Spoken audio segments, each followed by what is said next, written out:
Today's episode of the Star Local Media High School Sports Podcast is brought to you by Port Richards Cafe, TechSense Senior Residential Care Homes, ATD Painting, and Performance Food Group. Port Richards Cafe, Plano's oldest restaurant since 1973. They are open daily from 5:30 a.m. to 2:30 p.m., serving the three most important meals of the day: breakfast, lunch, and dessert. It is true Texas home-style cooking made with love and grit. That is Port Richards Cafe, located off of Avenue K in Plano. This podcast is also brought to you by TechSense Senior Residential Care Homes, senior care at its best with a family atmosphere. They specialize in making their facilities as close to a home living experience as possible. Not only that, there are no move-in fees and there are no visitation restrictions. They are located near I-635 in Marsh Lane in Dallas, right near Carrollton. For more information, you can call 469-400-7650. That is TechSense Senior Residential Care Homes. And now, let's podcast.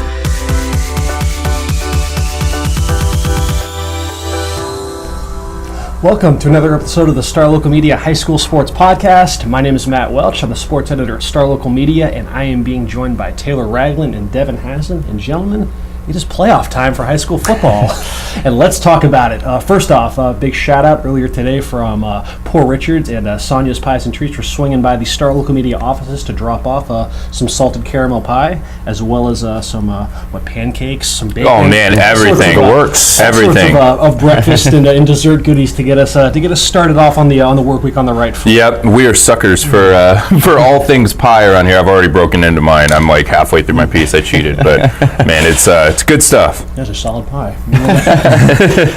And yeah, so let's segue right into some high school football talk, gentlemen. The time has arrived after 11 weeks of the regular season. It is now time for the tournament. We know who the participants are going to be.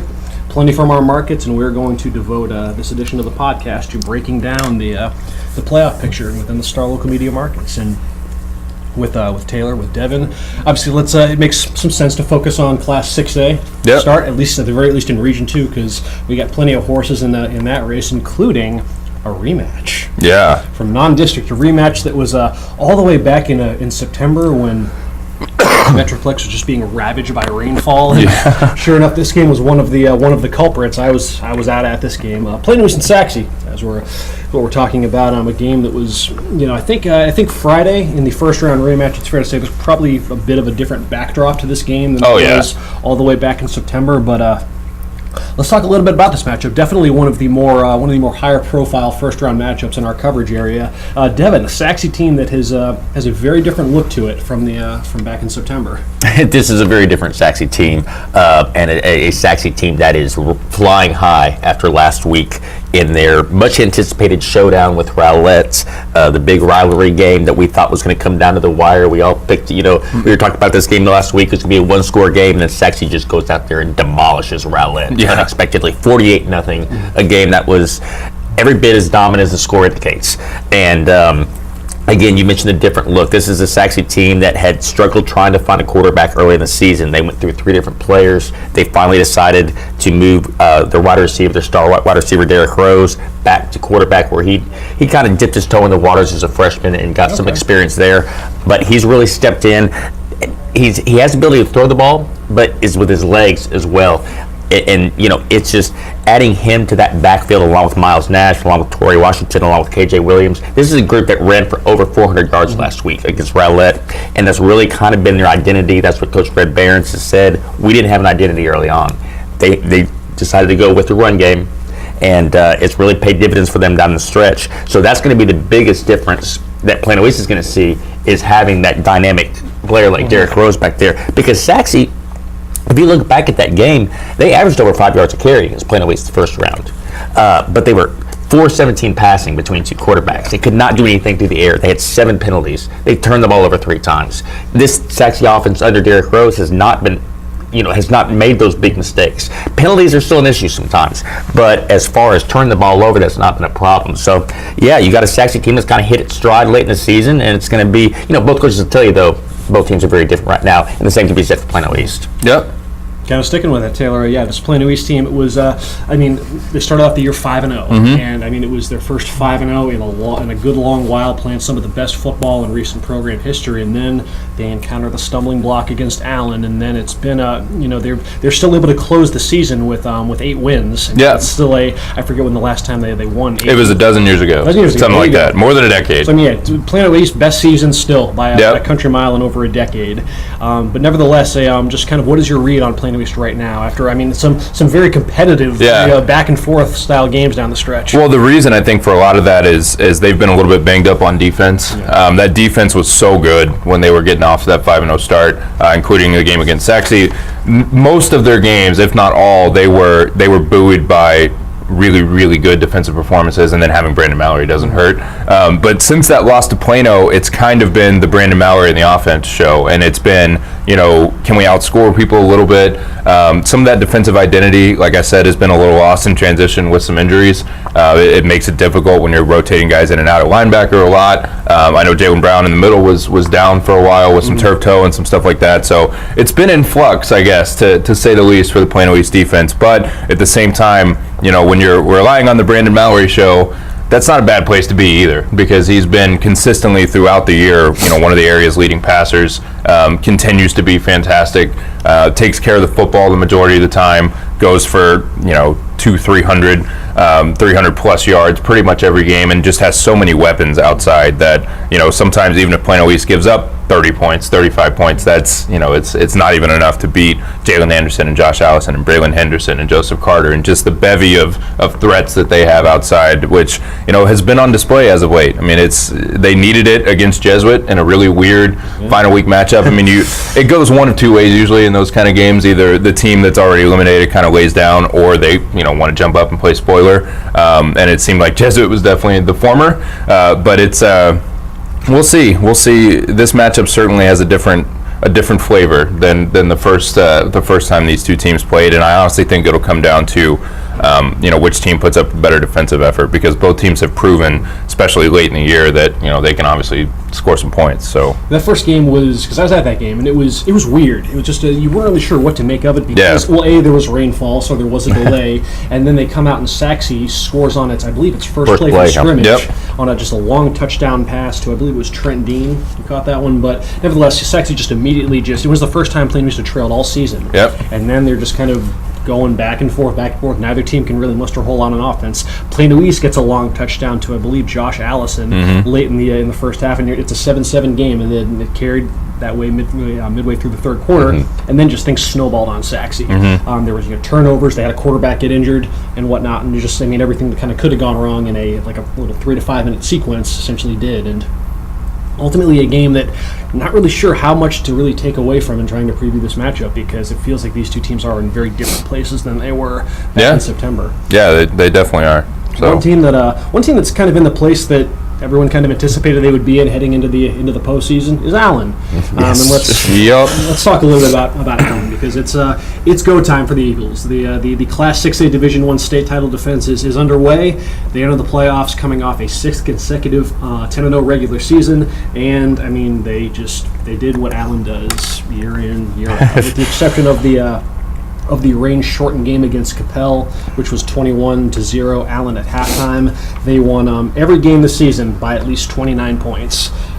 Very seldom have any players of consequence seen the fourth quarter. Very Alabama-esque in the way that they've gone about their business. And but it's rare that when you think of just how you can rattle off dominant Allen stats until the cows come home. But nevertheless, entering the playoffs, one thing I'm going to be kind of keeping an eye on just throughout the postseason is actually something that I don't believe we've been able to really say this about Allen in recent years, but I don't want to call it a flaw, but there's definitely something out there that makes you think okay, this could contribute to holding Allen back, when all is said and done. And that's not to say that there's not like a stylistic wrinkle out there, that's something that they just have no answer for schematically, when they lost to the Woodlands and they're just high profile vertical passing game back in 2016. I'm talking about something that it's kind of become an emerging trend, kind of an unsettling trend if you're an Allen fan in recent weeks, and that's penalties. You guys can speak to this. When you guys see a team that, if you're combing through a box score and you're trying to figure out where a team went wrong, I mean, what are the key areas of the box score that you kind of look at to try to see what happened and where things went sour? Well, penalties are certainly one, because a lot of times, with East, they've struggled in. For me this season, it's been special teams and penalties, and Allen seems to never have trouble with special teams. They win the field position battle just about every week, but penalties are definitely a place I look, because especially with, when you get into teams that are expected to win, teams that are on a roll, teams that are going well, that's kind of where some of those deficiencies hide sometimes, even though, Allen beats teams by 50, but some of those stumbles and deficiencies can get lost in that box score, especially in, the infraction department. But I also think part of that could be chalked up to boredom. Yeah. I mean, you lose focus when you're ahead 49-0 in the second quarter. And you're switching guys in and out. And you've got second and third teamers in there. It's it's an alarming fact, and it's something they're going to obviously have to clean up here going forward. But I think there's other factors at play as well. Here's just to kind of break down where I'm kind of getting at with the Allen penalty problem. I'm going to put aside the Plano West game, because that was a game that the starters essentially played one quarter, and that it's not really indicative of the kind of what the issue is at hand here. Prior to the Plano West game, 3 of their prior 4 games, Allen had committed at least 9 penalties for at least 100 penalty yards. Oh, wow. Including against Plano East, which we remember that was kind of the it game of the regular season. Well, and that when Plano East was in that game, that had a lot to do with it. But then it got Plano East out of the game, which can show you the impact penalties can have. But yeah, early on, I mean that had a lot to do with what was going on in that one for the first quarter. In that game, Allen finished with 12 penalties for 109 yards. The following against Jesuit, 9 penalties for 100 yards. 2 weeks later against Prosper, 12 penalties for 133 yards. So when you factor in, first off, it's kind of, the alarming part is that this is an issue that's kind of amplified as the season has gone on. I mean, looking back, they committed, 13 penalties total in non-district play. Yeah.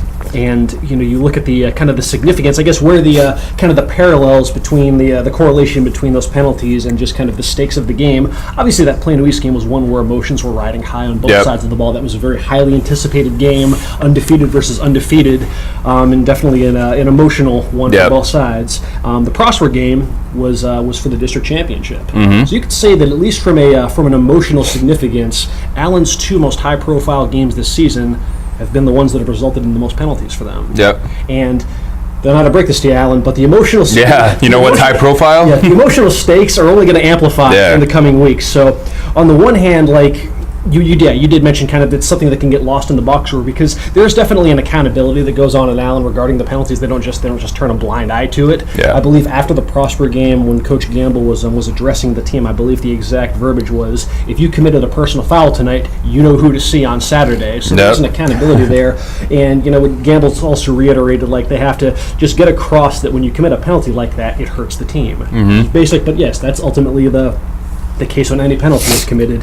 And on the one hand, it can kind of get lost in the shuffle of that message when you commit 12 penalties and win a game by 5 touchdowns. Mm-hmm. But nevertheless, that's because there just wasn't a team in District 9-6A this year that was able to make Allen pay for those penalties. Right. And I mean, the playoffs are the playoffs, and even during this halcyon era of Allen High School football, there have been stumbling blocks there. They've run into adversity. It's inevitable, no matter how. I mean, as great as the Kyler Murray era was, there were those games against DeSoto that went right down to the wire. The Skyline game where they had to rally from 18 down in the second half. I mean, Allen, no matter how the 16-0 looks great and all, but they do encounter some adversity. They haven't just waltzed their way to a state championship in any of these years, and there's going to be a time this season when some team's going to push back. Hey, this is the 11-year anniversary. I'm just saying. 10-0 Allen against 5-5 Rowlett. Rowlett jumps out to a 30-0 lead in the first half, then just holds on for dear life for 37-32. But just so happens, who's the first round matchup this year? Yeah, Friday 7 p.m. out at Eagle Stadium. Allen versus Rowlett. Not sure if that's going to be where it surfaces. But looking through the rest of the bracket, there is a potential for a neat little matchup in the second round against a vaunted offense out in Rockwall with their dominant quarterback wide receiver connection. They've got Waco Midway in this bracket as well. Waco Midway is, as Coach Gamble can attest, a very, very strong program. And then obviously, everybody in Allen's kind of got their eyes on, how would we match up against Duncanville or Galena Park North Shore, in that and that potential Final Four that has, would have 4 of the top 5 teams in the state. And so it's going to come at some point. And just for Allen, the thing with penalties is, they're self-inflicted wounds. You don't have to commit a single penalty.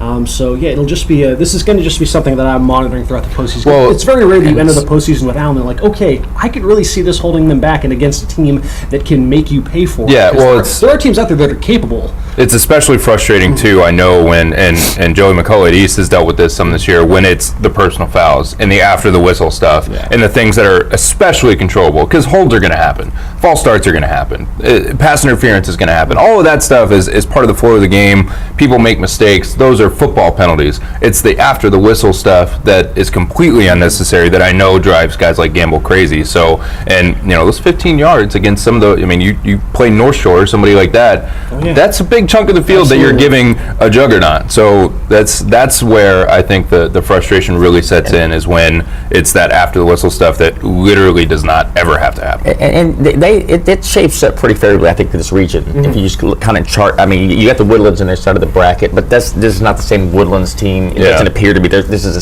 7-3 Woodlands team, not an undefeated Woodlands team like you've seen in the last couple of years. In fact, that we talked about the matchup with Rockwall in the second round. I just don't think Rockwall can slow Allen down enough. They may give up 40 points to Rockwall, but Rockwall may give up 70, kind of like that Plano East game earlier. And looking at the bottom side of that bracket, the winner of Sachse and Plano East will probably get Waco Midway.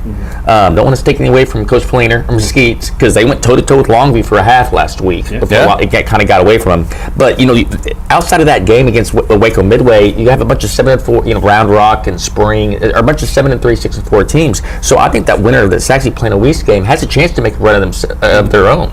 Yeah. That being said, on paper, this is Allen's region to lose. This is, some might say, this is even Allen's state tournament to lose. I don't know enough about North Shore and Duncanville. That Duncanville defense is on another level statistically. But it's Allen. They have the talent, they have the depth, they have the skins on the wall with more playoff experience under their belt than any program in the state. It feels like over these last several years. But nevertheless, just something a trend that has surfaced down the home stretch of the regular season that I don't think you can ignore that. I don't think you can just rush off, double-digit penalties, in several games, several meaningful games, several emotional games, because teams aren't going to stop trying to bait other teams into committing penalties. Especially if that's the read on Allen. Yeah. If you're going into playing Allen and you know that your odds are 20-80 to even have a shot, then hey, can we bump those to 30-70 by just trying to draw them offside a couple times and get some extracurricular going on? The mental equation is just so important at this time of year. Devin, you mentioned Mesquite. Let's get a quick read on Mesquite ISD and just what they've got shaken for the playoffs with Horn and those Skeeters. They drew 2 tough challenges in the first round. They're both lower seed. They're both going to have to go on the road. Mesquite going to Waco Midway, who came out of a very good 12-6A, undefeated through there. Waco Midway has been a good program now for the last decade. Their one out-of-district challenge that they got to play was against Euless Trinity. They got thumped 37-7 in the season opener. So, again, we don't get to see these teams on a week-to-week basis. We don't have a lot of common opponents to draw from in terms of that. So we'll have a real good idea how they, when you see how, Temple fares or Copper's Cove fares or Belton, the other teams from that 12-6A. We'll see how they have to do. Mesquite's going to be the underdog, but this is a Mesquite team that's really defied expectations all season long. They were picked to finish 6th in district and end up 3rd. They were competitive against Rockwall and Longview in particular were the class of this district. Well, Mesquite hung with them. They didn't quite have the horses to hang with them till the end, but early on it was toe to toe, even against Longview last week. So Mesquite, Jeff Lehner and that staff are going to come up with a good game plan. That team is going to come out prepared. You mentioned, penalties and mistakes as being, kind of a Achilles heel for Allen at times. That hadn't been the case for Mesquite. They were so well disciplined. Dylan McGill, their quarterback, has made a lot of strides, not just with his ability to run the ball, but just being able to move the ball through the air. Ladarius Turner, their workhorse back, is one of the best running backs in the area that you never heard of, just because Mesquite doesn't quite get the limelight like an Allen does. So we'll see what happens. They're going to be the underdog, but they certainly have a fighting chance. And you can say the same thing about Horn. Limping in at 3-7, as some might say, but they're not limping. They're not limping in at all. Again, we talked all season long about their schedule. Well, final tally was their 4 non-district opponents went 39-1. This season. Undefeated. Pretty good. And their 7 losses, the teams that they lost to were combined 62-7. So battle tested to say the least. They draw a Temple team that has been state ranked for a lot of the year, but it's coming off back-to-back losses. They lost a close game to Waco Midway and was basically a district championship game. They lost last week to Copper's Cove. Take what you will from it. My understanding was that they played a lot of backups in that game because it was if they won that game, they would have to go on the road to Lobo Stadium to play undefeated Longview, whereas they came up a little short in that game. They still stayed Division II, but then they're the higher seed in Division II, and they get the home game against Horn. So, take what you will from that in terms of them playing their backups. But the bottom line is that's set Horn at Temple, but you're getting a Horn team that, again, has won 3 in a row. They seem to have found their offense. Jermaine Givens is showing that district MVP form that he didn't really show early in the season, but he's kind of, last week, 18 carries for 290 yards and 4 touchdowns, and, just showing that explosiveness that he had last season. So Temple may be looking across the bracket and saying, we got a 3-7 team at home. We'll start making plans for the area around, but this is not your, ordinary 3-7 team. It's a Horn team that seems to be hitting its stride. Let's just quickly round this out with a look at some of the happenings over in 5A. And Taylor, what a wild final night in District 7 5A Division 2. Just wild final night, wild matchups now in the play. Like everything kind of went sideways there. Put it this way, just if you want like that final night of that district in one tidy summation, there was a team that entered the night not even assured a playoff berth, and they wound up with the number 2 seed. Yep. Frisco, and actually Brian Murphy will be on later to talk about Frisco and those Raccoons and the job that they did just mounting that. You talk about a great turnaround season for Mesquite. I mean, not the Skeeters, but the Raccoons going 0-10 to second place in the playoffs and whatnot. But nevertheless, their win over Lovejoy bumps the Leopards down to the number 3 seed in that district, where Lovejoy had been hovering around the number 2 seed all season long. And Delta, a weird game. Like they lose a couple fumbles that go for touchdowns early on. They make some wild charge. Carson Collins throws for over 500 yards and loses somehow. Yeah. I mean, so with the Leopards, just how do you kind of feel about where Lovejoy's at heading into the playoffs right now? Is Hoffman in this first round? I don't know. First of all, let me say I'm disappointed we didn't get the Lovejoy Sulphur Springs reschedule. Wasn't meant to be. That was one I was looking forward to. Just with the circumstances of that game having to get canceled earlier this year, but. Man, it's hard to get a read on Lovejoy, honestly, because you said that. Don't say. it's really tough because when Jahi Rainey's going, when Carson Collins is being, he doesn't have to throw for 500. That's not a typical Carson Collins night, and that's not a slight against him. He just, for their offense to fire on all cylinders, he doesn't have to do that. He just has to find, they have some big play ability with Bo Ivanelli, Jacob Terwilliger outside, even Rainey. And some other guys. So they have some big play ability, but it's more about, efficiency, just taking what you can get, handing it off to Rainey, go get 6 yards, let's set up 2nd and 3rd and short, and just kind of roll that way. And it feels like sometimes when they get taken out of that and they have to throw the football a little bit more, they're a little bit more uncomfortable. And not saying that they can't play a game that way, but they're a little bit more uncomfortable. So I don't know a lot about Kaufman. I don't know a lot about that whole district was one that we thought would be pretty strong and pretty stout, but it ended up being very strange. It's been just teams cannibalizing one another. Yeah, so it's hard to get a read on even what that district has. So I think for Lovejoy, they're more than capable of beating any of those teams. I mean, they draw Kaufman, but I think that any first round matchup they had, they're capable of winning. But the game plan has to be, they have to have things go the way that they want them to go. Because you look at the Lake Dallas matchup a couple weeks ago, and how crazy it got because they came out and I think led 28-0 at one point or something crazy, and didn't score in the second half. And it's very strange because when teams kind of do a little different things and provide different looks on defense, it can kind of mess with Lovejoy a little bit. And if they get out of that rhythm, then things kind of start to slow down a little. But I mean, my read on them, I guess, summarized is I think they're good enough. I think they have the talent to especially, get out of the by-district round. It just depends on can they show up, can they control the game that they in the way that they want to, and run Rainey and kind of set things up that way, and then get a good enough defensive performance to get out. So It's anybody's guess is as good as mine though on them.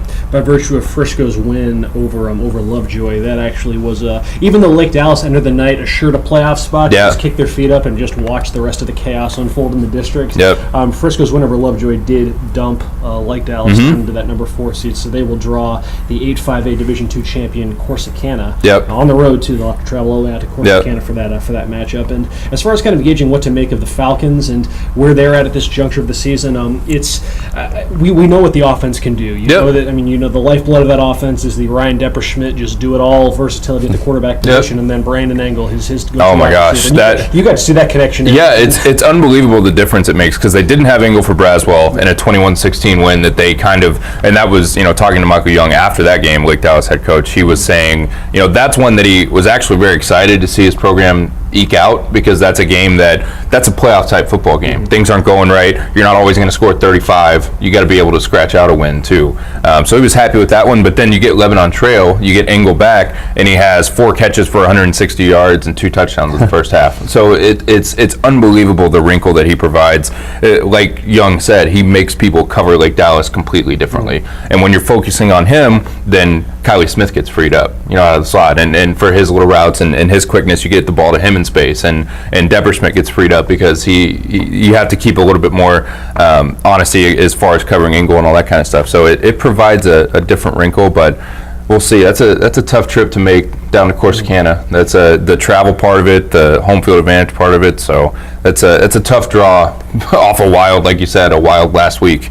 Corsicana's season's been a little odd. They lost their opener to Centennial, then they proceeded to win their next 8 games. They were able to lock up the number 1 seed in the district, so perhaps that contributed to last Friday when they lost a 28-7 matchup. Yeah, hard to tell what that one's about. Look at the way both teams' seasons had gone up to that point, Corsicana looking for what would be, I guess, its first playoff win since 2011. So they've made the playoffs pretty consistently, but still searching for that first playoff win in quite some time.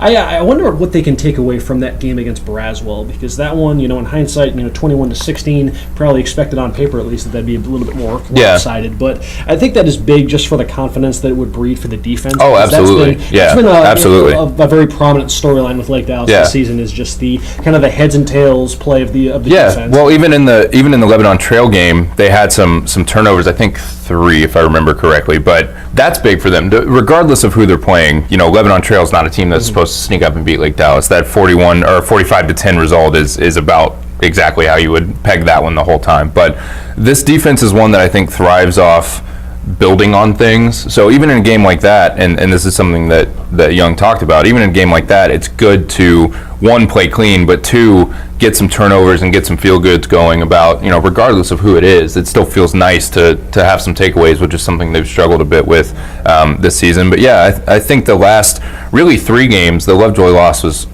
obviously a tough one, because you play so well in the second half, have a chance to win it right at the end, and don't quite get there and lose 31-27. But I thought they played extremely well in that second half, played well enough against Braswell, like you said, a confidence builder for the defense, and then obviously got to kind of roll and take care of business over Lebanon Trail. So they should be feeling pretty good heading into this one, so we'll see. How do you think Poteet feels heading into 5A Division I, Devin, with their opening round matchup against? They get it at home, so they do at least have to save themselves a trip to College Station to take on Old College Station. But a meeting of 8-2 teams. Just what's your read on the Pirates after a very wild finish to the District 7 5A Division I schedule? And don't forget, this is defending state champion College Station, who beat Aledo, took down Aledo a year ago. Absolutely. Obviously, every year is different, but they came out of a very tough district. Lufkin won that district. I was a little bit surprised. I thought Magnolia West, College Station came in favored over Magnolia West, I think, in a lot of people's eyes last week. But Magnolia West, credit to them, they were able to get the win. Poteet got back on track after that Hail Mary loss to John Tyler. This is the time of year Poteet rounds into form, traditionally speaking. I mean, this is a team that gets out of the first round every single year. Has happened, they've made the playoffs every year but once since 2010, and they've always made it to the area round. They've never lost in the first round. Seth McGowan, one of the best running backs in the area, went for 240 last week against McKinney North. They gave up their share of points to McKinney North early on, but they made adjustments, and because they were down 21-10 in no time. I mean, McKinney North, it sounded like they were going to score 100 like they almost did early in the season against Wiley East. And then they made the adjustments in game and didn't completely shut McKinney North down, but really limited them. Same thing as John Tyler, spotting John Tyler 21-0 lead. Did a really good job on defense making adjustments. So there's a defense that's kind of hitting its stride. The offense is really been able to, to consistently put up points. And this is another first-round matchup which is really hard to tell because we don't see College Station play. But the pedigree speaks for itself in terms of, I know they may not have the same team as last year, but I'm sure there's plenty of guys that were part of that group last season that have that experience, that know what it takes to win in the playoffs. So one of the more intriguing, first-round matchups, but gotta like Poteet just based on recent history because this is the time of year that they play their best football. And if they were to get past College Station, guess who waits in the second round probably? Ooh. Highland Park, the old nemesis that I believe Poteet is 1-16 all time. This is a they've been district rivals for most of the last 2 decades. Not this particular year, but Highland Park has always been a nemesis for all Mesquite ISD teams. But the one win Poteet did have was a few years ago in the playoffs, and they thumped Highland Park and exercised some of those demons. So that would be a great area round matchup. Obviously, they first got to take care of College Station, which should be a great game out there at Memorial Stadium on Friday night. That is a look at just kind of what's shaking in the playoffs and prominent storylines in our markets. Obviously, we've still got plenty more with Justin Thomas, Brian Murphy, Kendrick Johnson to discuss the playoff happenings in their respective beats. But first off, I want to shine that Star Local Media Student Athlete Spotlight out on McKinney. The Lions are in the playoffs. Who would have thought at the start of the year? Them. Sounds like them and about nobody else. Brand new head coach, and the McKinney Lions back-to-back playoff appearances. We had a chance to talk with their standout running back Cordrick Dunn on thoughts on just on their impressive turnaround over the back half of the regular season and their upcoming playoff game against Wiley. And we will see what Cordrick had to say after a word from this sponsor.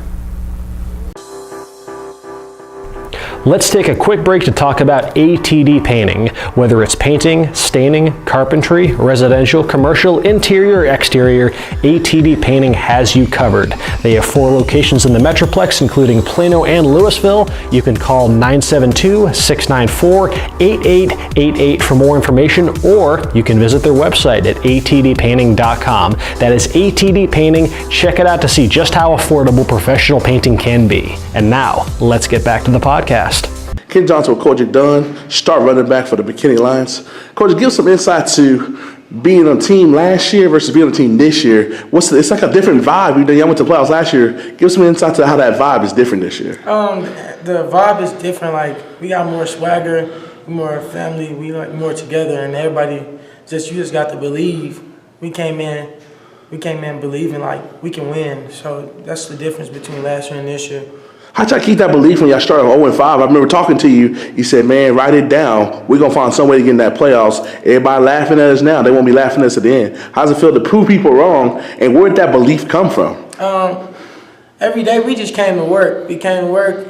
We lost in 5 games. Every week we come back, work harder and harder and harder. And then the more we start to work harder, you saw the win starting to come in once the hard work started to pay off. Give some insight to that emotion that came inside you when you saw your fellow senior, Andrew Pitts, make that big play against Boyd to seal that game and to know that y'all going to go back to the playoffs when he made that interception on Friday night. That pick just went crazy on Solomon. I was excited. I was like, that's my boy.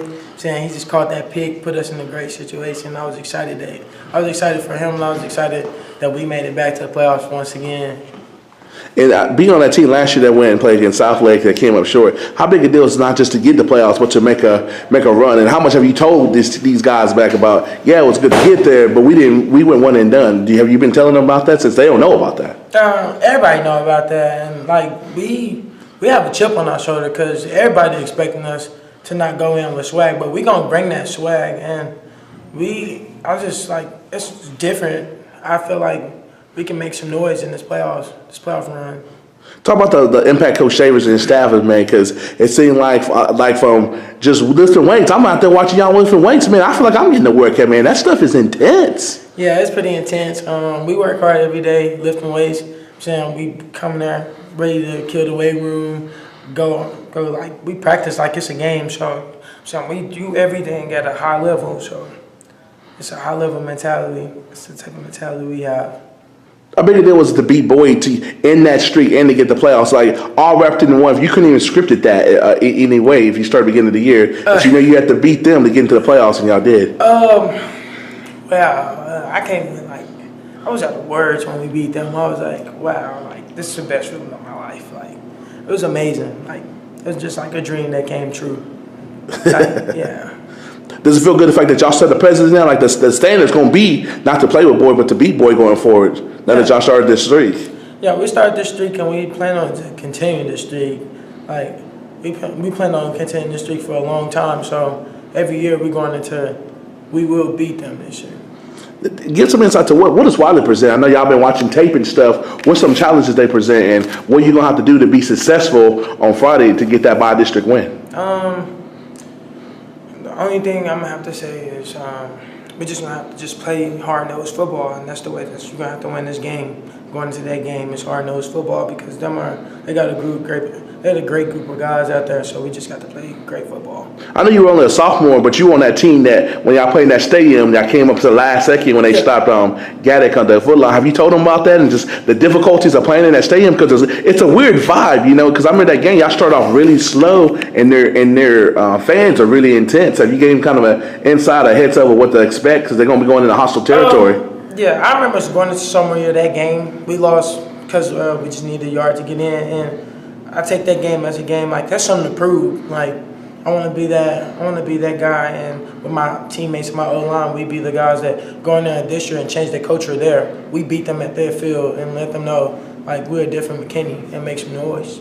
Talk about you and KT's chemistry, because it came in handy against Boyd down the stretch. Either one of y'all were making plays. It'd be 3rd and 2, they pitch it to you, you get 4 yards. It'd be 3rd and 8, he keep it on his own read, go down sideline, get 10, 12 yards. How's y'all chemistry helping y'all out to make big plays when y'all need them? My chemistry is great. We just he every day come to work, he do what he got to do, and Friday nights he go crazy when he run the ball. So our chemistry really good. I'm saying we just practice every day together really hard, and great things happen on Friday night. So how big a deal is it to get off to a good start? Y'all started off slow against Boyd, but traditionally this year, y'all been a fast starting team. How big a deal is that for y'all and for what y'all do to get off to that start really quick? We go in there with an electrifying mentality, and after we make that first big play, we expect another big play, and we get gas to the pedal. So we just go hard every play, no plays off. And final question for me, it's Friday night, it's about 10:30. Y'all the lines are up on that scoreboard, the time's ticking off. What do you think emotions will come on you to be the first team in McKinney in over 20 years to get a playoff win if y'all are able to get that job done? Ooh, I can't even let words explain it. I'm gonna be so excited. It's probably gonna make me emotional because that's a lifetime achievement for me is to hold up a gold ball with my teammates. So that'll be a great feeling. Our big thanks to McKinney star running back Cordrick Dunn with the interview with our own Kendrick Johnson right here. Say McKinney. Hats off to McKinney. They've had a great year, man. They started off 0-5, and they end the playoffs. Now, before we get into McKinney, I'm Brian Murphy. This is Justin Thomas. There's 2 other people on this podcast. Line change. But we'll I'm on my other show. We're the super subs coming in here for the second segment here. Kendrick, I guess we'll segue into McKinney since we just talked about Cordrick Dunn and then making the playoffs. I don't think many people expected that. Really? People expect them to win more than 2 games, and then they start off 0-4, but they're a team it sounded cliche, they get better every week. All they do, like Coach Shea was saying, we go work, show up, take a loss, get back. Go work, show up, take a loss, get back. And they did that 5 weeks in a row, and they pushed through against Plano. And the crazy thing is, that was the game that got them in because Plano's sitting at the house like us, watching them on Friday night, and they got in because they beat Plano, they beat Plano West, they beat Boyd, and they beat Jesuit to get in. 4 out of 5, and they were this close to beating Plano East. They almost ran the table. They could easily have ran the table, and that's how you get in. And to me, what makes it more impressive is that they're in one of the toughest districts in the state. Ain't no gimme games in 9-6A, so they earned their spot up in there. Unless you're playing the West. Now, can they beat Wiley? Oh, I got them beating Wiley. If they play the way they play against Boyd, minus the slow start. They started off slow against Boyd. Shout out to Tyler Shaw, that man busted up. He had the first 5 carries of the game and went like 60 yards on himself and just beasted. He looked like a young beast mode back there. And then Boyd went away from him. But once they made the adjustments and slowed down the running game, they got into the flow of the game and they won their first crosstown showdown in 9 long years. Wow. So they won crosstown showdown for the first time in 9 years, and they got into the playoffs. So you can just imagine the emotions and all that they carried over after the game. And the bragging rights you have over McKinney Boyd too, I can imagine. Wow. So before we dive into McKinney North, they have a tough matchup this week. Before we dive into that one, I'm pretty sure that one won't be that long of a conversation. Well, you have to put the context. Sure. Boyd, shout out to Kim Constantine. He's out for the year. He tore his labrum. North. You said Boyd. North. Yeah, North. You got it. Kim Constantine, the starting quarterback, tore his labrum in his throwing shoulder. He's out for the year.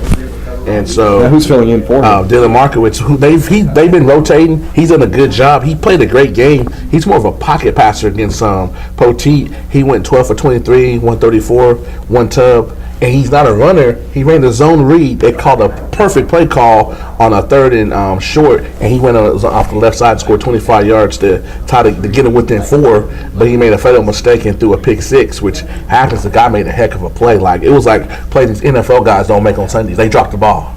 He didn't drop the ball. And so as a result, they lost. They had to go to East Texas and play Lufkin, who's number 2 in the state. But they had 2 big calls in that game. I don't know if y'all seen this. They had 2 inadvertent whistles on change of possessions. McKinney got an onside. What basically was an onside kick was a pooch kick. Guy muffs it and he fumbles. The ref blew the whistle when he caught it because he fair caught like this, but he dropped it. And so that's a live ball. Exactly, and that took them away. And then they had a strip that they somehow it was a reverse. They had 2 fumbles that took away possessions. So if they win that game, they're not going to get East Texas. So you got to put it in context. The Bulldogs got a raw deal at MISC Stadium the other day. Interesting. Now, JT, you have plenty of marquee matchups in this one. Yeah. Which games do you want to highlight? Well, the one that jumps out to me is I am a Southlake Carroll alum, so obviously excited about this first round matchup between the 2 rivals, Coppell and Carroll, that's going to go down Saturday at Dragon Stadium. So that's the first one that jumps out to me. I'm pretty excited for this one. And now, Southlake comes in undefeated, correct? Correct. Does Coppell have a chance to give them their only loss of the year? Well, Riley Dodge never lost a game as a coach now. Yes, Riley Dodge is undefeated as a head coach. That is correct.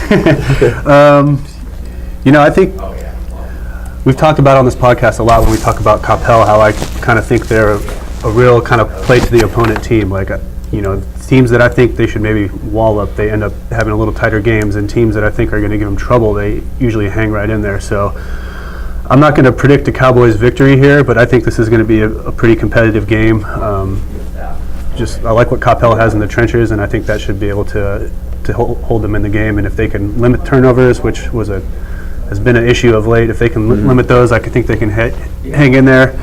But just lots of storylines on this one. Southlake SMU commit running back TJ McDaniel. He was a Coppell kid for 2 years before transferring to Southlake.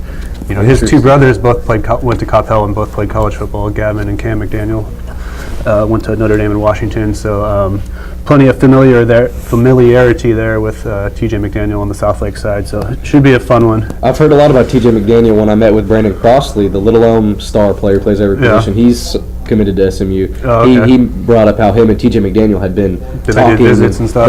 They'd been talking together, and they were like, hey, let's get SMU back to the program that it was. So, I've heard a lot about him. So, hopefully he doesn't run too rampant over. And then, of course, Southlake also has, the number 1 safety in 2020, RJ Mickens. So, plenty of talent in this one. It should be a fun game. He's the number 1 safety in the state? For the 2020 in the nation. 2020. Oh, that's next year. So is he, you know where he's committed to? I don't think he has committed yet. He's probably can commit anywhere he wants.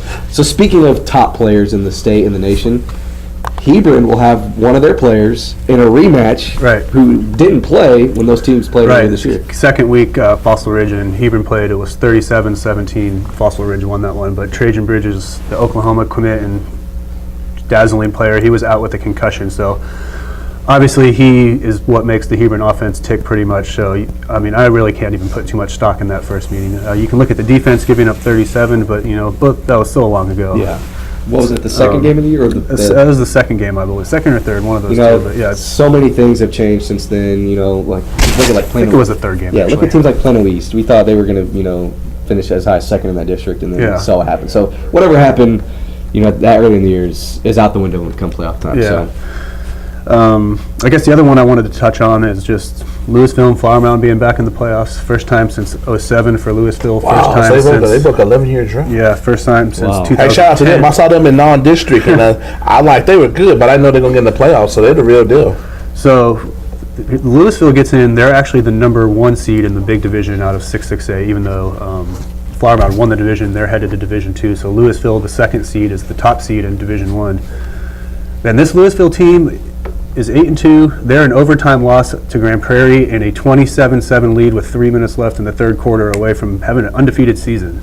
So they're really playing well. You saw them against Boyd. They're fast. Their defense is fast. They've kept rolling from there. Yeah, their defense, their secondary, their defensive front. I really like what this defense is doing, and I think they're going to get after Keller and come out with not only making the playoffs, I think they're going to win on Friday. Lewisville. Every time I roll winning. Every time I roll through 35 going north, you see the Watertown says state champs like 94, 95. Yeah. Is there going to be an 18 next to that? I don't know. We're not going to go that far. But another note, because Keller actually finished second in their district, so there's no home field advantage in this one. So these two teams are going to play in C.H. Collins Stadium on Friday. Interesting. It's a good stadium up there in Denton. Speaking of two teams rematching, Frisco Lone Star and Mansfield Legacy, that was a fourth-round matchup in the playoffs last year. Wow. And they're playing this year in the first round. That Lone Star team last year should have won state. I said it all along with MJ Rivers, all the studs they had there, Nick Bolton, so many D1 athletes. They lost that game 24-20. For the Legacy, they lost their quarterback and best player, Jalen Catalan. Yeah, he's out. Who's the best safety for 2019 in the state, and he got hurt playing quarterback. Yeah, and in that shout out to Kevin Pryor for giving that information. I have a buddy that's connected with that program. Yes, so this isn't quite the same rematch as it was last year when those two teams made deep playoff runs. But in that game last year, Mansfield Legacy, they only had 9 first downs. Lone Star had 20. Lone Star just had some costly turnovers in that game, and I'm not saying they should have won, but they should have won that game. And you know what? I think they should have won, but they're going to be out for revenge, and it's they have the home turf. This time around, it'll be at Frisco Memorial Stadium, right down the street from Lone Star, and so that should be an interesting one to watch. I think it's interesting how it's going from fourth round last year to the first round this year. Just how much confidence you think they have playing at home? Because how much bigger deal does that make for them? Seeing in Frisco, they have 3 home stadiums. Yeah, that's what I was going to say. It's a little bit different. But I feel like Lone Star, they play really well at Memorial. They played Highland Park at Memorial earlier this year. They had some big games last year at Memorial. They seem to play well there. But we'll see. We'll see. Their offense is coming off a 63-point performance against Frisco Heritage. Their offense finally came alive. That was the big question mark for this team. The defense has been there. The defense wasn't the issue, but the offense is finally kind of picking things up a little bit with Julian Larry at quarterback. I want to note one thing before we get off this podcast. I called it last week, about a week ago this time, that Frisco High. I know y'all probably don't know too much about Frisco. Y'all looked at them last year and they're like 0-10, they're done, this and that. I said last week they were somehow, some way going to make the playoffs. I didn't say they were going to be Lovejoy, but that's what it took. They needed a win against Lovejoy or a Denison loss to make the playoffs. Well, they beat Lovejoy. They were up by 1 million in that game. They let them creep back, but they hung on to beat Lovejoy 48-45. That's a huge win. Lovejoy was projected to be, probably the second best team in that district when it was all said and done. But Frisco, they finish a second in that district. They take on Sulphur Springs, a game I will be at Thursday night at the Star. Should be interesting. Sulphur Springs, one of those teams that they had a rain out against someone earlier this year. I can't think off the top of my head. They got some cats that can go. And they do, those East Texas teams, they can ball. Yeah, exactly. So this one could really go either way. Is the Frisco team that showed up against Lovejoy going to come out to play, or the one that beat Lake Dallas, or the one that played against Reedy or Denison against they had those losses? Who's going to show up? And that one, Wakeland is also taking on Lancaster. Independence also taking on Highland Park. Maybe Independence's only playoff game. Highland Park, number 1 team in the state there. They're playing at Highlander Stadium. That's all you need to say. Yeah, the 2-time defending state champs. Independence, it's been a great season. Good luck against the Scots, and then Reedy taking on Ennis. Why you always say it's been a good season like they season's over with? I think he's saying it's about to be. It's more about their opponent, not their team. But congrats on Independence making the playoffs. Not many people picked them to make the playoffs. Like McKinney. Shout out to Coach Shavers now. Me patting myself on the back there. I have that one. No, Justin was the only person prior to the season that picked Independence to make the playoffs. I know I had Little Elm as the fourth team. Other people had maybe Centennial or whatever making the playoffs. I didn't have Independence. I didn't know nothing. I was going blind. They didn't know who their quarterback was going to be prior to the season. And then the sophomore Braylon Braxton, transfer from Allen, comes in here 6'1", 200 plus pounds. He's a big body. He's going to be a special talent. These final 2 years in Independence. So McKinney, I didn't see them winning but a couple games because they had no full-time returning starters. The only person with any experience was Cordrick. He was on Matt Gaddick's backup, so it's like y'all in this 9-6A district. And he's no Matt Gaddick either. Matt Gaddick. He's pretty talented. Those are heavy shoes to fill. Hey, he's got 1,500 yards and 15 tubs in the year. That's not to mention bringing in a new head coach. Coach Marcus Shavers. He's completely changed the culture. They had this saying WAWG. We all we got, and everybody really believe that, and they got a WAWN. We all we need. It sounds cliche, but it's not just bonded the football team; it's bonded the whole school. Hence the run the volleyball team made. So they completely changed the culture for McKinney athletics, and they gone to football playoffs, they gone to volleyball playoffs. So they doing something right over there at McKinney High. So shout out to all those coaches, all those coaching staffs for doing their thing and getting the results. This is a results business. Nobody picked them. They got up in that thing, and they going to win this Friday. I got them winning 21-14 at Pirate Stadium. We'll see if those results translate. Throwing down a score against Wiley. Do y'all want? I didn't have any predictions planned. I don't want to put you on the spot. I know Kendrick's already blasted us with a hot take here, saying they're going to beat Wiley on the road. But I think Lone Star is going to get revenge on Legacy. I think I already said that. What's one game that you're looking at from your markets, maybe an upset or a lock for a victory? I'll double down and I'll say Lewisville and Flower Mound both get the playoffs and they're both going to win and they'll both move on. We'll see what happens in the other games. We'll see what happens in the other games. Don't take Justin Thomas to Vegas if you don't want your money. All right, well, we'll see what happens this Thursday and this Friday. I'm Brian Murphy. That's Kendrick Johnson. That's Justin JT Thomas. We'll talk to y'all later. And to round out the podcast, I am back, as is Taylor Ragland and Justin Thomas. And I know we've been talking a lot of playoff football with it being the first week of the postseason, so plenty to get excited about there. Also got some fun times headed to the Metroplex this week out in Garland. This is the latest installment of the state volleyball tournament. Wouldn't you know it, we got 3 teams that are going to be thrown down on Friday out at the Curtis Caldwell Center in the state semifinals. So you know what? Let's talk a little state volleyball. Obviously a huge deal for these 3 programs. We have Plano West, Flower Mound, and Lovejoy that will be going for state championships this week out in Garland. So Taylor, Plano West, man. What a story this has been all season with the ups and downs and the rises and falls for the Lady Wolves, who have now they are peaking at the right time. What a statement they made this past weekend at the regional tournament, knocking off 2 of the top 3 teams in the state. Taylor, just talk a little bit about the Lady Wolves from your vantage point and just the role that they are on right now, heading into, let's see, just for the sake of a schedule, Friday 5 p.m. out at the Coppell Center, they kick off the 6A portion of the state semifinals against Fort Bend Ridge Point. Talk about them Lady Wolves. Man, it's just been, like you said, it's been a roll. It's been momentum. They're the definition of a team that is just playing its best volleyball, heading down, not only, down the stretch in the postseason, but the second half of district as well.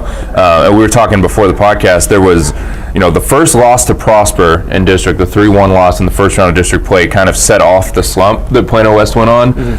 And then it kind of ended, they lost to Plano, and it's like that loss to Plano somehow just woke them up. They just sat around and said, what are we doing? We are so much better than this.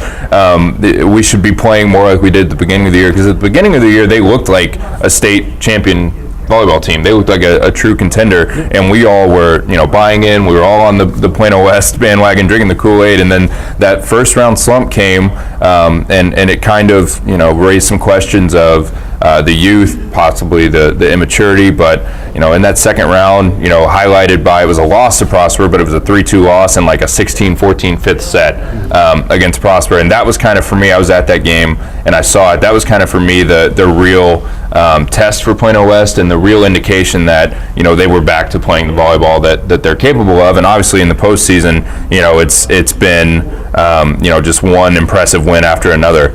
A pretty easy win over Naaman Forest. Midway took McKinney down in the third round, wasn't even very close, and that was a match that they got swept in the first round of district play. But I think that they were a better volleyball team. That was just kind of indicative of how wrong whatever was going on with West was at that time. But then it really started, like you said, to get impressive at the regional tournament. 3-1 wins over the Woodlands and Prosper, and in the Prosper game, one set that was 25-11. So it just it's insane. I mean, it's when you look at their roster and the talent they have, especially outside with Joe Presley and Amon Njai, there's so much talent, and they're so dominant, on the kill, and it takes a very special block to deal with those two. And Prosper presented that, I think, in the 3-1 win certainly, and then in the 3-2 win as well. But man, there's just not much you can do when Presley, I think, had 28 kills in this recent win over Prosper to make the state tournament. And I talked to Erin Kaufman at Prosper, and she literally said, she was like, everything she touched just fell. Like there was nothing we could do. So man, it's going to be interesting to see at the state tournament, because obviously all four teams that are left are really, really good and playing really good volleyball to even get there. But there's not an argument out there, I think, that you could make that a team is hotter than West. I mean, Flower Mound has beat some really impressive teams, so maybe there's some equal footing there. But West is going as good as anybody, man. It's scary. If there is one team, though, that might be able to match them from a momentum standpoint, and a team that kind of, I don't want to say they came out of nowhere, so to speak. I mean, Justin, you've been on the Flower Mound war wagon all season long with the job that the Lady Jaguars have done, and sure enough, they've been able to capitalize on that momentum and an impressive playoff. Is this their first ever state tournament appearance? First ever state tournament appearance, yeah. And they will take on this Northside O'Connor. Yep, Northside O'Connor, 7 o'clock Friday, right after the Plano West Ridgepoint matchup. So. Justin, you were out there to see them slay the Lady Dragons of Southlake Carroll in the regional finals. I had a local regional tournament. You guys were all out of town for your teams, but I got to go check out the Lady Jags, and I think when we left on Friday, leaving the office after football, you guys asked me if I thought they could beat Carroll, and I said, yeah, definitely. I think they're going to whoop them. And they smoked. You're going on the record now. They smoked them. I just can't say much enough about how they dominated them. So they lost the first set 25-22, and then midway through the second set they're tied. Flower Mound goes on to outscore them 75-32 the rest of the match. They won the second set 25-17, they won the third set 25-13, they won the fourth set 25-12. At one point, they won 16 out of 17 points. They won 10 points in a row to close the third set. Then they came right out and took a 13-3 lead in the fourth set. So they had won 23 out of a 23-3 run, and they pretty much led by double figures the whole fourth set. 23-3 run. In the fifth in the regional finals against state-ranked Southlake Carroll, they went on a 23-3 run, a 15-1 run, a 10-0 run. It was just. And they were getting it from everybody. Like Angelique Sear was playing awesome, Kaylee Cox, Emily Merrick. They were dominating at the net. They were putting balls down. Big digs from Sarah Martinez. How about this well-rounded game from sophomore Kaylee Cox? She was second on the team with 19 kills to Angelique Sear's 20. Then she also had 5 blocks, and she also led the team in digs. So pretty impressive all-around game there. But like you said, this team has just been giant killers. I wouldn't say, we all had them, thought they would make the playoffs. But I think most people had them behind Coppell and Hebron, at the start of the district season. They win the district, beat those two teams, then they take down Byron Nelson, state ranked. Then they beat this state ranked El Paso Coronado, and then they take down state ranked Carroll. So they're just slaying ranked teams, and now they have another one in O'Connor who. If I recall, I think they made the state tournament last year and lost in the semifinals before to Katie Seven Lakes, who ended up playing Hebron in the championship. So experience over there. They're making a second trip in a row to state, so it should be a good match. But like you guys said, this Flower Mound team is on a roll, just like Plano West right now. It'd be great if we could get an all-star local media. Yes, skate volleyball that would be final. fun. I'd say I don't want to say it's likely because you never know what could happen. All four of these teams, I mean, we don't know much about We don't Rich know what's Point or happening, Scott. O'Connor. We don't know much about They this. may be doing the exact same thing and just, dominating everybody they play. But, from our perspective, the two teams, West and Flower Mound, just the way they're going, that would be a fantastic final for sure. I will say this: markets that I cover tend to do very well. Hebron and Coppell. Justin is the good luck charm for state volleyball Hebron and tournaments. Coppell have Yep. combined to win 5 of the last 7 state titles, and now Flower Mound's there. So we'll see if they can keep it rolling for my markets and tack another state championship on volleyball on there. Ironically enough, Flower Mound and Plano West did not enter the postseason ranked in the state's top 25 by the Texas Girls Coaches Association. Yeah, we've poked a little fun at that, those rankings throughout the season in the playoffs. But yeah, I guess they just no exact science, I guess. I don't really know how they weren't ranked. It doesn't make sense to me. But One team that was ranked, and we can round out the discussion with this, a look at our 5A semifinalist, Mighty Lovejoy. Back once again, their eighth appearance in the state tournament. They come in this with a 44-6 record. I believe that is tops in the of the 4 5A semifinalists. Winners of 19 consecutive matches. They draw Dripping Springs at 1 o'clock Friday back out at the Coppell Center. Taylor, you'll be out there watching the Lady Leopards in their pursuit of another state championship. Yep. Just talk a little bit about this team and just the role that they've been on of late. I mean, it's interesting because it's kind of the opposite of both Flower Mound and West, because Flower Mound, you mentioned first state appearance. West hasn't made a state tournament appearance since, I think they have one, and that was all the way back in 2007. But Lovejoy is obviously the opposite. Won state in 2014, state finals in 2015, state semifinals in 2016, regional finals in 2017 last year. So it's a team that's been there. It's not a surprise that we're talking about Lovejoy in the state volleyball tournament, and they have kind of just taken care of business pretty much all season. There haven't been many teams that can match up with them, even at the 6A level. I mean, they played Prosper and beat them in a playoff tune-up. They've pretty much ran through the 5A playoffs. They've dropped, I believe, just 2 sets, one to Frisco Liberty and one to Wakeland, who have been really their only competition, if you even want to, call it competition, because, I mean, they pushed them a little bit. I was at that Liberty match, and Liberty, they took the 1 set, they pushed them a little bit in some other sets, got to 20, but there's just not really any team out there that when Lovejoy is firing on all cylinders can hang with them. And it's another case of I don't know what Dripping Springs has. I mean, maybe there's some matchup issues, or there's teams in the state tournament that are rolling just as much as Lovejoy, or just as good. But we've said pretty much all postseason long that it's one of those scenarios where it feels like it's Lovejoy's state championship to lose. If they come and they play the way that they can play and they fire on all cylinders, there aren't many teams in the state that can hang with them, because they have Madison Waters, senior outside hitter, fantastic, just reliable. Cecily Bromstreiber, sophomore outside hitter, has been fantastic. She does both of those. They're listed as outside hitters, but they play all 6 positions basically. They just play all the way around, and they're fantastic anywhere you put them. And they're kind of like the rock of what Lovejoy does. But then they're so talented everywhere else too. So it's literally to the point where head coach Jason Nicholson has told me, like, he has to remind I believe they have a freshman setter. I can't remember off the top of my head what year she is, but he has to remind her, like, we have many, many talented pieces. Like, don't just always set Cecily Madison, because we can go so many different directions and beat teams so many different ways, but sometimes that duo is just good enough too. So we'll see. We'll see if they can make good on the potential, but I would say the potential is, if they take care of business, then they should walk away with a very impressive finish this weekend. The stars have kind of been aligning in 5A for a Lovejoy Canyon Randall final, and that could very well materialize if Lovejoy wins at 1 o'clock on Friday. Right after is Canyon Randall and Kingwood Park out in Humble. We could very well get would have been kind of the top 2 ranked teams in 5A. Canyon Randall has actually been by the coaches has been ranked above Lovejoy many times, like 1 and 2. So it's going to be interesting if that's ended up what happens. Should be a fun week out at the Coppell, so you'll be covering that stuff. Yep, I will be there for the marathon. I'll be there for Lovejoy, like you said, at 1. Plano West is at 5, and Flower Mound's at 7. So I'll be there all day for all 3 of those, and I'll have coverage of all of them. Yep, you can follow Taylor along. He'll be tweeting out updates, videos from his matches at Taylor Ragland on Twitter. You're not going to go up on Thursday to see Vanderbilt Industrial? I'll probably have to pass. It's tempting. You're right there. Taking on You're right there. 3A semifinal, old Vanderbilt Industrial. You're right there, but Volleyball, check out Vanderbilt Industrial. And that is a look at it's a nice little tune-up for the state volleyball tournament in our neck of the woods. Actually, literally is in our neck. Yeah, it's like 5 minutes down the road nice. from our office. Don't have to drive all the way down to Houston or San Antonio or Austin for this one. So awesome. That's a look at state volleyball. We've talked some high school football playoff previews and whatnot, and that will do it for this edition of the Star Local Media High School Sports Podcast.